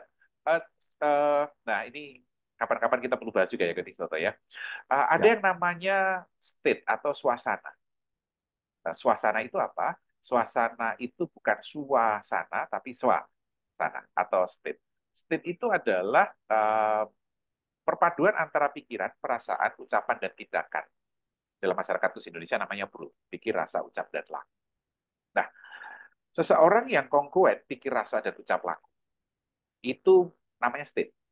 Apa yang dipikirkan, apa yang diucapkan, apa yang dilakukan itu state dalam suatu waktu. Maka orang yang sedih, orang yang bahagia itu terlihat, terdengar, terasa gitu ya. Tidak hanya yang diucapkan tetapi juga ekspresinya, apa yang dikatakan itu jadi sama. Nah, state seseorang itu menunjukkan apakah dia sudah siap untuk di coaching. Nah, uh, artinya bahwa coaching itu tidak hanya tanggung jawabnya seorang coach, tetapi apakah klien juga sudah siap untuk di coaching atau coachable. Kalau klien memang belum siap untuk di coaching, ya jangan di coaching. Begitu. Apa yang harus dilakukan? Ya kemudian kita perlu mengubah state-nya dia. Ya caranya apa? Ya silahkan dengan cara-cara yang ada untuk mengubah state-nya dia supaya dia siap untuk di coaching. Baik sekali, gitu ya. Karena kalau gitu ya. Saya ingat Coach Sistoto kalau nggak salah ya. Coach Sistoto itu kalau mengcoaching orang, kliennya bilang tapi 3 kali gitu, coachingnya tiba-tiba di stop gitu ya. Karena kliennya belum coachable gitu ya. Jadi ini iya tapi ini ya tapi udah 3 kali gitu ya. Oke, sudah sampai di sini saja gitu. Ini artinya klien belum coachable gitu ya. Kliennya belum siap untuk di coaching. Jadi itu Bu Mi. Jadi kita perlu melihat apakah memang kliennya sudah siap atau belum untuk coaching. Begitu. Dan yang utama tugas kita ya adalah mendukung. Coaching itu kan sebuah challenge ya, sebuah tantangan. Semua pertanyaan-pertanyaan yang diajukan dalam sesi coaching itu kan membuat klien berpikir. Dia merasa di stretch, dia merasa ditantang gitu kan. Nah, kalau kita terlalu cepat menantang Bumi, kurang mendukung gitu ya, ya biasanya meledak gitu ya atau patah gitu ya. Jadi memang kemudian perlu dukungan. Jadi kalau memang dia butuh dukungan ya dukung aja dulu, nggak usah di coaching. Oke, oke, iya, dengerin. Oh iya, oh gitu, oke. Sampai kemudian state-nya dia berubah, baru siap untuk di coaching. Nah, di dalam coaching di masyarakat khusus Indonesia, namanya ini adalah coaching opener atau framing pembuka. Jadi di dalam framing pembuka itu, coach menjelaskan tentang coaching, kemudian melakukan kalibrasi, artinya ini sudah siap atau belum. Kemudian menagih komitmen juga, apakah kamu sudah siap untuk di coaching. Gitu. Kalau dia belum, ya sudah, jangan mulai di coaching. Begitu kira-kira. Coach Soto, silakan untuk menambahkan. Tadi janji menambahkan soalnya. Terima kasih. Semoga ini mempertebal pemahaman. Dari Bu Isna jelas ya, kalau seseorang tidak cukup merasa penting pada tujuannya, maka yang terjadi mudah ingkar dengan tujuan itu dan mudah distrak, menyimpang. Gitu. Maka untuk memperkuat diri kita supaya setia pada tujuan, Mas Anang ya tadi menuliskan di Mas Nanang, ya Mas Nanda, Mas Nanda yang menemukan di chatting menuliskan, oh ternyata setia pada tujuan itu perlu gitu ya. Itu memang perlu didesain Bu Lisna. Jadi untuk punya tujuan dan kemudian kita bersemangat untuk melakukan langkah tindakan, maka langkah tindakannya harus disiapkan dengan jelas. Di kebiasaan saudara-saudara kita, mungkin termasuk kita adalah belum punya tujuan, langsung mau melakukan tindakan. Itu lalu bingung. Bingung sendiri dengan apa yang dilakukan. Atau tujuannya belum jelas, langsung melakukan tindakan. Maka, kalau kita pernah dengar yang motivator, ada yang tahu di Indonesia siapa motivator terkenal? Kalau saya dan dokter aku sih mengatakan di dunia ini nggak ada motivator. Hanya satu yang Allah ciptakan sebagai motivator. Diri Anda sendiri itulah motivator Anda. Gimana caranya bikin tujuan, tujuannya jelas, itu penting, maka kalau sudah penting berani nggak melakukan? Kalau Anda nggak melakukannya, Anda nggak setia pada tujuan. Itu dia. Nah, tadi dokter Agus pertanyaannya, apakah ini penting, apakah ini perlu, apakah ini pilihan, apakah ini prioritas? Itu ada sekitar 7-17 pertanyaan untuk membuat kepentingannya itu bergema, Ibu, Bapak. Jadi, motivator itu tidak ada. Kalau Anda menyebut nama, saya tanya, apakah Anda masih percaya sama dia? Misalnya. Kan enggak. Nah, yang paling parah di Indonesia ya dengan diri aja nggak percaya diri gitu. Apalagi orang lain percaya sama kita. Yuk diubah kata-kata kita, pilihan kata kita. Selalulah percaya pada diri. Allah Subhanahu wa taala Tuhan yang Maha Kuasa itu memberikan sumber daya sepenuhnya kepada setiap kita untuk mengerjakan apapun yang kita inginkan. Bahkan apapun tujuan yang kita miliki itu sudah diridhoi, hanya belum tahu kapan dan di mana, tergantung ikhtiar terbaik kita. Nah, ikhtiar terbaik itu yang tadi Bu Umi tadi. Bumi, saya izin tayang ya, Dok. Saya boleh tayang ya, Dok. Oh bisa. Oke, saya tayang. Portion. Oke. Ini ada gambar ini, gambar lama ini. Sebelum saya mengenal coaching yang sungguh-sungguh coaching, Dok Agung. Membuat goal setting. Ya. Tadi Bu Umi kan bilang, nah, coach saya itu atau yang orang-orang yang saya bantu itu minus ya, Dok. Ini garis normal, Bapak Ibu sekalian. Setiap orang punya garis normal dan hidupnya selalu naik turun di atas dan di bawah garis. Nah, ketika orang berada di kondisi negatif, Bapak Ibu jangan pernah mengajak dia bikin tujuan karena nggak bakal bisa. Pasti dibantah sendiri, wes. Dah. Maka untuk itu perlu ajak dia menjadi orang yang melihat dunia secara baik, melihat dirinya adalah baik, melihat dunia sekitarnya baik, maka dia berada di posisi 2, di atas garis normal. Pada kondisi itu baru bisa diajak membuat tujuan, Bu Umi dan Bapak Ibu sekalian. Nah, gimana caranya membantu orang supaya berada di kondisi normal minimal? Tadi Dr. Agung dalam sesi coaching formal menggunakan framing-framing pembuka yang mendukung orang nyaman, merasa tersambung, terhubung, percaya, kemudian dia mau ngomong. Ini dia. Nggak pakai tapi istilahnya. Serius yang dikatakan Dr. Agung itu. Coaching dengan saya 3 kali pakai tapi, sudah lain kali aja datang lagi. Gitu. Karena ya sampai kapanpun kamu nggak bakal bisa menemukan dirimu karena apapun kamu bantah sendiri. Dan ini kebanyakan orang begitu Bapak Ibu. Aku pengen punya uang banyak nih, kurang pendapatanku dari gaji. Ah, mau dagang, dagang. Dia baru bilang mau dagang langsung. Tapi dagang apa? Oh, galon. Ah, tetangga sudah ada di sebelah. Sembako. Itu juga di sana juga sebelah nggak laku. Baru muncul sedikit dibantah sendiri, muncul sedikit dibantah. Itu kondisi di stage 1 ini. Kondisi suasana diri nomor 1.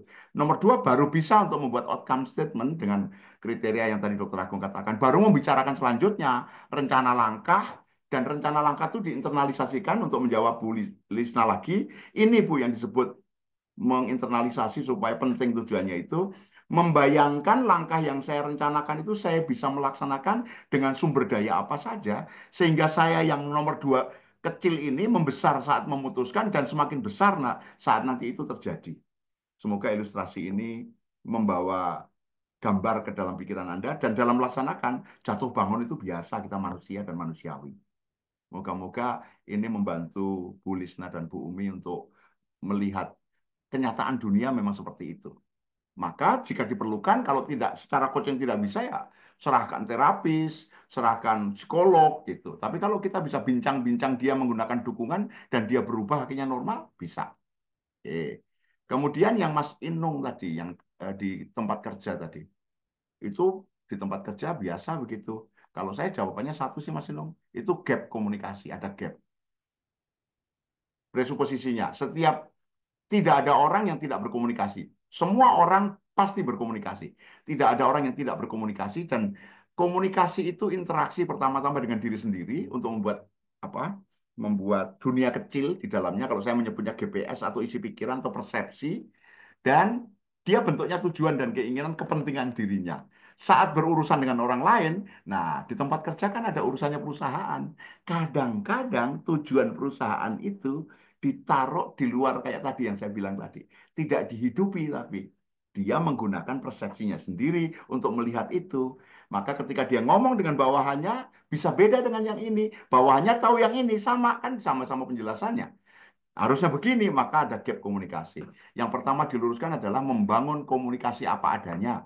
Ya, enggak, ya, enggak. Tersambung, terhubung, komunikasi atasan bawahan itu sama, komunikasi antar manusia. Bedakan orang dengan sikapnya, maka jika terjadi komunikasi yang terbuka itu, coaching nggak perlu lagi, Mas Ino. Karena letaknya hanya di soal persepsi, masing-masing berpegang pada keyakinannya masing-masing. Dengan coaching group bisa sih, tapi butuh effort yang cukup besar. Ini tambahan saya, semoga bisa diterima. Dokter Agung sudah jam 21:03, dok. Ada masih tambahan, Dokter Agung? Silakan kalau ada. Sudah. Atau... Conclusion sudah aja kali. Sudah. Conclusion Oke. aja, Pak Is. Kalau silakan disampaikan konklusinya atau kita bincang-bincang sesuatu yang berbeda dulu, dok. Oke. Saya setuju dengan itu. Kita bincang Saya yang kalau berbeda dulu. bincang-bincang sesuatu yang berbeda, Bapak Ibu, saya mau tanya sama Dokter Agung gitu. Menurut Bapak Ibu, angkringan Jogja yang sekarang dari cangkiran Jogja ini perlu diteruskan nggak sih? Penting nggak? Penting nggak? Chatting, kalau penting satu, kalau di chat ya, kalau penting satu, kalau nggak dua. Begitu banyak, lebih banyak yang dua, saya bubarkan. Minggu depan nggak ada lagi. Yuk, silakan. Satu kalau penting, kalau belum berarti. dijelaskan. Ya? Oh, ternyata satu. Penting banget kata Bu Lisna. Oke, makasih. Oke. Sangat penting. Terima kasih, Bu Nani. Oke, penting. Lanjutkan, Coach. Oke, Bu Yeni. Terima kasih. Kalau gitu masih penting, Dok. Masih diadakan lanjut, Dok. Masih. Jadi grup WA-nya nggak perlu berubah. Masih tetap ya. Ada grup WA yang perlu ditambahkan, teman-teman. Bapak, Ibu, grup WA itu tetap terbuka dan akan ada terus. Karena kita promosi terus linknya. Dan Anda boleh menyebar link itu untuk mengundang ke sini, teman-teman ke grup kita ini. Gitu. Saudara, kalau guru sesama guru. Tadi siapa yang menyebutkan, kalau gitu saya perlu bisa nge-coach saya sendiri dulu ya sebelum nge-coach guru-guru. Siapa tadi ya, Dok? Oh ini, Pak Suleman ya? Kamaleng yang dijawab Dokter Agung. Pertama, seorang guru perlu memiliki kompetensi coaching. Ya, jadi jawab Dokter Agung. Silakan diundang, kemudian kita berbincang-bincang. Tentu saja perbincangan ini tidak seberat kalau kita training atau kursus, Bapak Ibu. Oke, siapa yang mau berat-berat? Saya siapa sudah yang mau berat. Oke, kalau jenengan kelas berat Mas Inung, saya sudah kalah. Saya ada keberatan aja, saya kalah berat sama jenengan. Bapak Ibu, siapa yang secara serius ingin belajar coaching, adakah? Oh, pada mikir. Gini aja deh, tak umumkan. Saya umumkan. Oke, Mas Inung. Ada program kursus training tepatnya, kalau kursus itu panjang ya. MCI itu, Masyarakat Kursus Indonesia, ada dua program. Nah, dua program, yang satu training, yang satu kursus. Training itu sekali pertemuan, kemudian ada prakteknya di mentor. Jadi programnya itu sehari pertemuan online, tetapi kalau di Jogja offline, ya, gitu. Jadi pentingnya offline ya. Kalau online ada programnya yang berbeda, ini offline di Jogja. Kemudian ada latihan praktek untuk membuktikan Anda bisa mempraktekkan pelatihan sehari itu selama sebulan 12 kali. Dan selama 12 kali itu dimentor 4 kali, selama 4 minggu, seminggu sekali. Jadi program 1 kali training, 1 hari, 1 day training, yang kemudian diberi kesempatan sebulan untuk mempraktekkan coaching 12 kali minimal sesi. Dari pengalaman kami, karena ini sudah angkatan ke-5, maka dari pengalaman ada yang baru 1 minggu selesai itu 12 kali. Maka dia langsung kompeten gitu. Maka kami minta lagi tambahkan 12 lagi, semakin banyak jam terbangnya semakin baik gitu. Ini yang pertama. Yang kedua, ada program yang kalau mau serius langsung jadi profesional itu lamanya 7 bulan. 20 kali pertemuan online. Tapi prakteknya ada setiap minggu, ada praktek, ada latihan, dan dinilai Bapak Ibu karena kursus. Kalau yang training apa nggak dinilai? Dinilai. Nilainya adalah kepantasan Anda untuk passing di setiap prakteknya. Jika Bapak Ibu mau yang lumayan serius dan berat, tidak di-treat kayak di cangkiran ini kan cuma 1 jam kurang gitu ya. Tapi kalau diikuti terus teman-teman, lengkap itu lama-lama ya. Sekarang 4 aja udah lumayan itu. Hanya memang tidak ada sertifikatnya, tidak ada sertifikasinya. Tapi kalau kurs yang training tadi ada sertifikasinya. Indonesian uh, Certified Indonesian Coach gitu ya, sehari dengan 25 jam terbang dan mentoring 4 kali. Akan diselenggarakan segera deh dok ya, kapan dok? Masih mute? Oke, Bapak Ibu sekalian, ke Indonesian Coaching Training itu adalah kelas untuk Bapak Ibu belajar coaching fundamental. Coaching fundamental itu tujuannya apa? Coaching fundamental itu tujuannya Anda bisa mengcoaching Bapak Ibu sekalian. Jadi yang gimana sih caranya mengcoaching gitu kan? Kan ada beberapa konsep nih. Bagaimana caranya mengcoaching murid yang suka membuli? Bagaimana caranya mengcoaching atasan dan bawahan dijual terpisah gitu ya? Bagaimana caranya mengcoaching? Jadi kalau Bapak Ibu pertanyaannya bagaimana caranya mengcoaching gitu ya, maka Bapak Ibu sekalian perlu ikut kelas fundamental Bapak Ibu. Di kelas fundamental itu Bapak Ibu setelah 1 hari training dan kemudian sebulan pendampingan, maka Bapak Ibu bisa mengcoaching. Begitu. Nah, itu kita jadwalkan di 19 Januari Bapak Ibu. Bulan ini ya dok ya? Yes, bulan ini. Oke. 19 Januari. Hari Minggu, hari Minggu. Hari Minggu. 10 hari lagi. Yes. 10 hari lagi Bapak Ibu. Oh iya ya, sekarang tanggal 10 ya. Sekarang tanggal 9 Coach Soto. Iya, iya. Yes. Terima kasih dokter. Tanggal 19 ada kegiatan training offline di Jogja. Bagi yang jauh-jauh mau piknik ke Jogja silahkan. Kemudian 1 hari itu kita akan berjumpa di sebuah tempat di Jogja sambil menikmati kopi Jogja. Atau tempatnya Mas Inung ada tempat yang bisa untuk kegiatan itu. Mas Inung di Jakarta. Ada, dia punya joglo dok di sana dekat-dekat Dokter Agung itu. Ya. Oh gitu. Dulu untuk jualan bakmi, nggak tahu sekarang. Gitu. Masih. Oke. Masih itu. Baik, itu pengumuman pertama. Yang kedua tadi bahwa MCI terus akan memasyarakatkan coaching, Bapak Ibu, apapun yang dilakukan terus akan mengembangkan coaching. Bahkan mulai dilihat para coach yang dulu belajarnya mahal, Bapak Ibu, menjadi coach mahal, Bapak Ibu. Kayaknya jual mobil 2 belum bisa jadi coach profesional. Dengan MCI ini kayak beli pisang goreng. Bakso 1 mangkok kayaknya kalau sehari gitu. Ditabung Anda bisa ikut coachingnya MCI. Sebulan itu sak kedipan mata. Apalagi uangnya kecil banget. Dibandingkan dengan kursus di luar, nggak ada apa-apanya. Nah, kalau ingin info lengkap, mau disampaikan sekarang atau di-spill sekarang atau dok? Ditunda saja dok. Ditanya aja, kira-kira ada yang pengen nggak? Ada yang pengen tahu nggak? Ada dok. Bu kalau nggak ada nanya. nggak usah gitu. Nggak usah. Bu Margareta nanya, biayanya berapa dok? Woi, dari NTT. Dari NTT. Kalau dari NTT nanti ikut kegiatan yang dilarang Tuka. Offline-nya ada. Tapi boleh juga datang ke Jogja kalau mau liburan ke Jogja gitu kan. Ya, kalau mau liburan ke Jogja sambil nengok anaknya kuliah di Jogja kan. Bapak Ibu murah, Bapak Ibu. Di luar, kalau di luar MCI, kalau training sehari itu minimal di 3 juta. Kebanyakan lebih. Dan kita hanya separuhnya, Bapak Ibu. Separuhnya. Separuhnya itu 1,5 juta. Dan biasanya separuhnya itu biaya penyelenggaraan. Berarti kembali ke Anda. Makan, minum, bayar tempat gitu. Ini adalah sharing pemasyarakatan coaching dari MCI. Silahkan, jika ada yang tertarik, nanti japri ke Dokter Agung. Atau ada link, dok. Ada link Ada. nanti, saya sharekan di sini mungkin ya. Oke, atau ya di sini yang sudah paham informasinya. Kalau di grup Yes. nanti FOMO, orang langsung ngisi, ternyata ini isian apa gitu. Yang Sip. ini hanya untuk yang berniat ya, yang tidak nggak apa-apa dan tidak usah keluar dari grup. Kita tetap akan ada kok. Tadi kan dibilang penting kita terus ada. Pak Sugiarto, selamat malam, selamat datang. Oke, Pak Sugiarto online dari kota mana? Salam kenal. Boleh dibuka mic-nya Bapak. Dari Klaten nih, Pak. Oh, Banten Klaten. Oke. Wah, sudah Oke, nyambung tol ya, Klaten Solo ya. oke. Udah terus nih. Oke. Oh, moga-moga semua baiklah.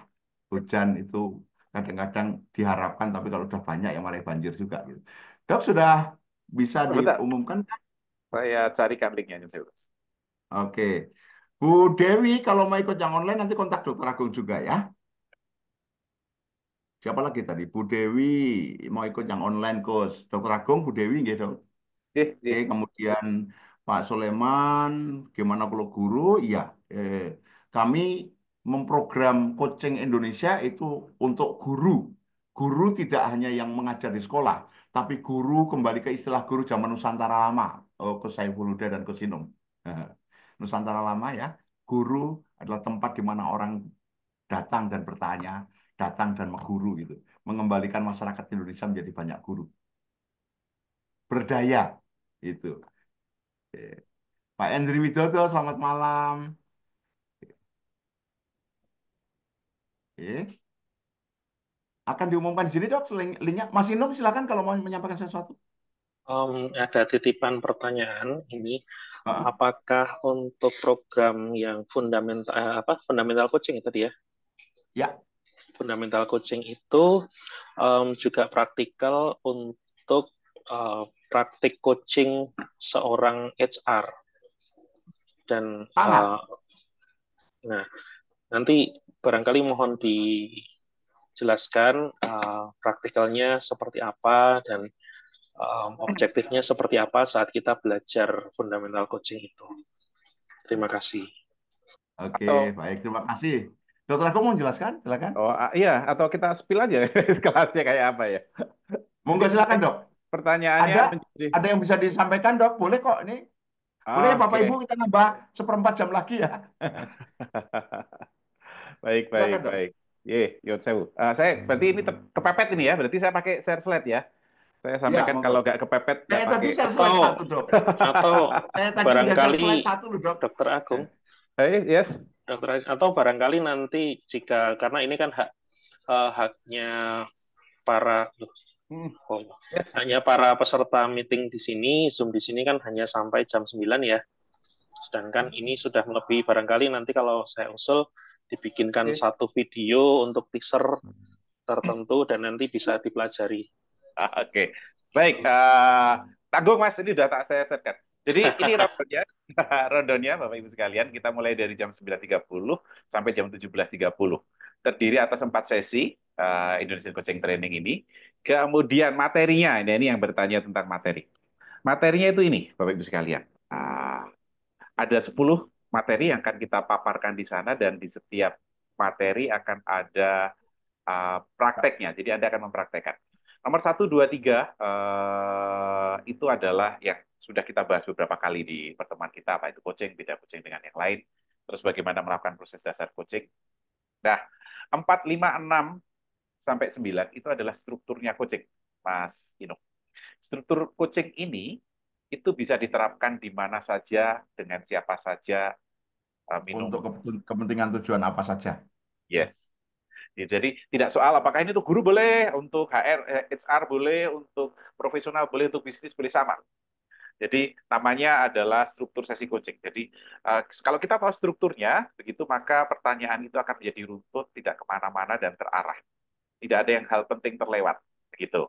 Nah, itu kemudian masuk di 5, 6, 7, 8, 9. Jadi kita mulai bagaimana membuka sesi coaching itu seperti apa, kemudian merumuskan tujuan SMART yang kemarin sempat kita bahas, nanti akan kita detailkan.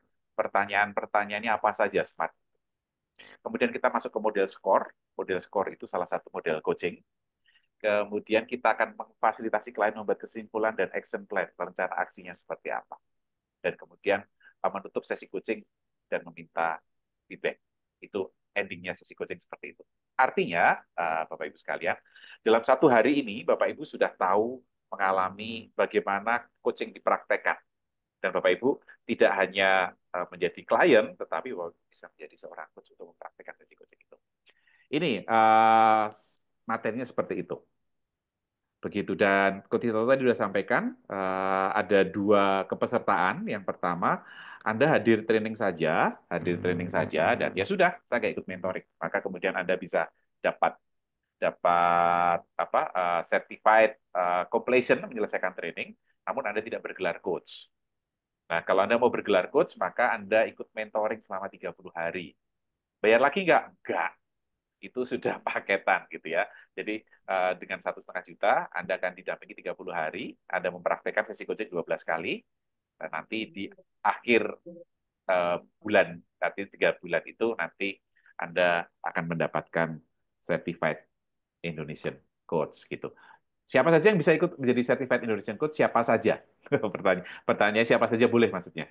Siapa saja boleh. Nah, dengan certified itu, maka Bapak Ibu promise kami gitu ya, Bapak Ibu bisa meng-coaching. Gitu.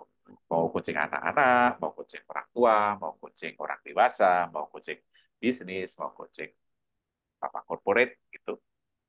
Personal coaching ya, konteksnya masih personal coaching, maka Bapak Ibu bisa menggunakan materi yang diajarkan dalam coaching fundamental. Begitu, Mas Inung, mungkin menjawab ya. Bapak Ibu yang hendak mendaftar boleh daftar ke situ, atau juga boleh japri ke saya atau ke Coach Istoto. Monggo, Coach Istoto. Oke, baik. Terima kasih untuk malam hari ini, Bapak Ibu sekalian. Ada hal-hal yang lain, nanti kita lihat di WA saja kalau ada perkembangan. Kita cukupkan di sini dulu pertemuan kita malam hari ini, karena tadi yang membuat Dr. Agung, kita kembalikan ke Dr. Agung untuk menutup kelasnya. Kelas perbincangan kita malam hari ini. Silakan, Dr. Agung. Terima kasih, Baik, Bapak Ibu yang hadir ya. Oke, baik Bapak Ibu sekalian, terima kasih untuk kebersamaan kita dalam cangkiran episode 1 gitu ya. Mudah-mudahan kita sudah bisa menyancang pikir kita masing-masing, kita sudah bisa membuat keputusan lah paling tidak hari ini. Apapun keputusan Anda gitu ya, Anda mau ikut kelas ini sekarang atau nanti, itu aja soal keputusan gitu kan. Dan caranya kan tadi sudah kita belajar ya, kita pro dan kontra gitu kan. Kalau banyak ya kriterianya apa gitu kan, kriterianya pilihan. Silakan, atau Anda bertanya pengetahuan apa lagi yang saya butuhkan ya untuk saya bisa mengambil keputusan untuk ikut kelas ini atau berikutnya gitu kan. Tinggal pengetahuan apa yang Anda butuhkan atau pengalaman apa yang Anda butuhkan. Itu Bapak Ibu sekalian. Setelah itu kemudian Anda analisa, oke, apa untungnya saya ikut, atau apa untungnya saya menjadi seorang coach, ya, atau apa ruginya saya menjadi seorang coach. Ada ruginya juga Bapak Ibu jadi coach itu. Gitu ya. Saya suka bilang dengan teman-teman yang sudah coach profesional gitu ya di masyarakat Indonesia. Jadi kalau dia coach itu nggak bisa sambat Bapak Ibu. Kenapa? Karena begitu dia sambat, gitu kan? Ya saya hanya bilang, Mbak di coaching sendiri gitu ya. Iya kan, coach itu kan orang yang katanya membantu orang menyelesaikan solusi masalah dengan menemukan solusinya sendiri kan gitu kan. Lah coach kok sambat ya, coaching sendiri gitu. Jadi kalau ketemu teman-teman itu nggak berani sambat kalau ketemu saya gitu ya. Gitu ya. Untungnya ada ruginya juga menjadi coach Bapak Ibu sekalian gitu ya. Nanti masalah datang ke Anda langsung diselesaikan gitu kan. Jadi Anda nggak sempat menikmati masalah Anda, itu juga rugi juga ya kayaknya ya. Oke, jadi Bapak Ibu sekalian, terima kasih kebersamaan Anda dalam malam hari ini, dan mari kita tutup dengan berdoa mensyukuri semoga cangkiran kita pada malam hari ini mengantarkan kita pada pemahaman baru, kesadaran baru bahwa kita boleh berkeputusan dan kita bertanggung jawab atas keputusan yang kita ambil. Berdoa, silakan.